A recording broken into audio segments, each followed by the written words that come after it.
Hi students, in our last video we saw till the relationship between kinetic energy and momentum. So we obtained the two formulas, k is equal to p square by 2m or p is equal to square root of 2mk, where k means kinetic energy, p means momentum and m is the mass of the body.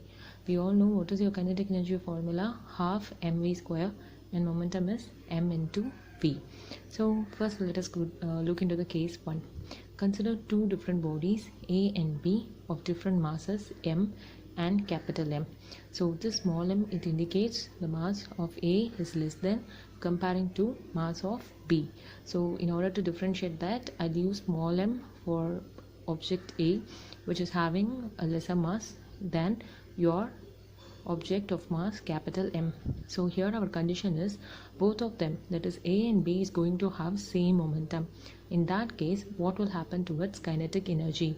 So you have to evoke your kinetic energy and momentum relationship formula. So what is our formula? K is equal to p square by 2m. Therefore Ka is equal to p square divided by 2 small m divided by Kb is equal to p square divided by 2 capital M. Since your momentum is going to be same, p square and p square will get cancelled off.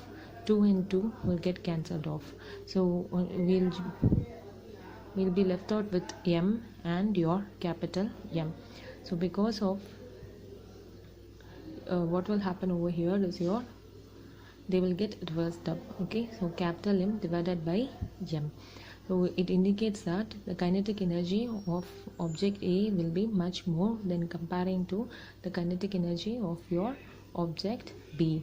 So all these will come in your numericals. So in that case you might be much familiar. Next one is case 2. So far in case 1 we made momentum is constant. So in case 2 we will do your kinetic energy is constant and we will try to obtain for momentum. So kinetic energy is going to be the same and for momentum. So what is our momentum formula? Square root of 2mk. So using that, if you want to find the relation between PB divided by PA, okay, so it's PB divided by PA, therefore square root of 2 capital MK divided by square root of 2 small mk. So 2 and 2 will get cancelled, k and k will get cancelled, so we'll end up at the relation capital M by M, that is small m. So it's like direct proportionality over here. It suggests the momentum of object B will be much greater than your momentum of object A. The next topic is forms of kinetic energy. So you all know kinetic energy is because whenever an object is in motion. So the three different types of motion which we generally do in our work is translation, rotational and vibrational. So associated with them is your translation kinetic energy, rotational kinetic energy and vibrational kinetic energy. Translation kinetic energy is because of whenever a body is moving in a straight line.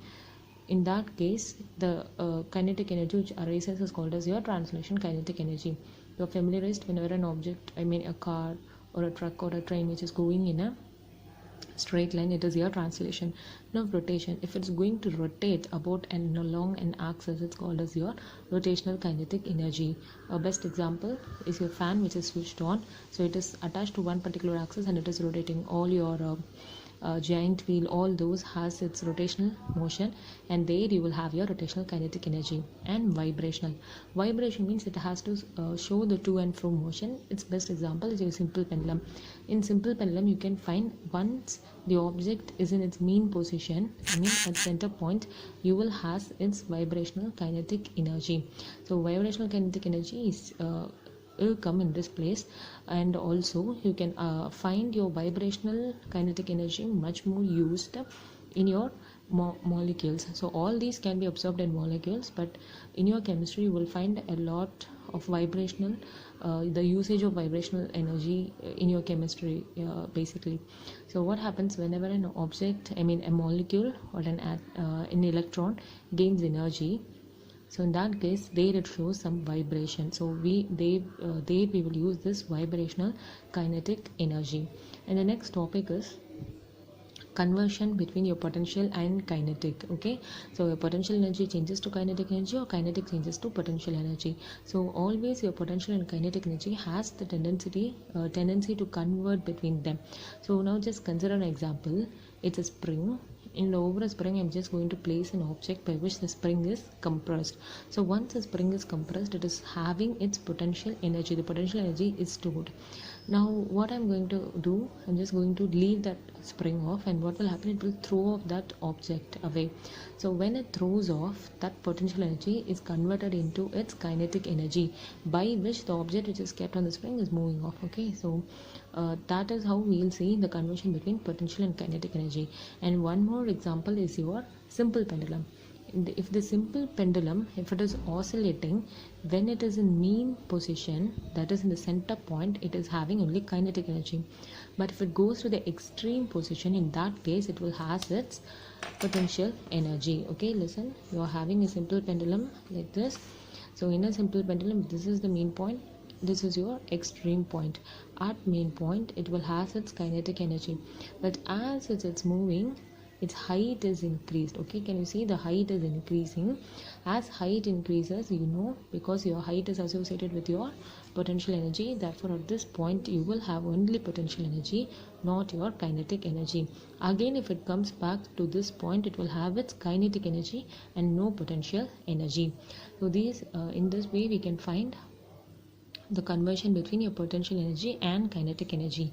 And I want you people to go through the different forms of energy which is given in your book, because this you have been studying right from your 7th and 8th. How do we convert solar energy into heat, light energy or electrical energy, and what and all these ways. I just want you people to go through different forms of energy alone.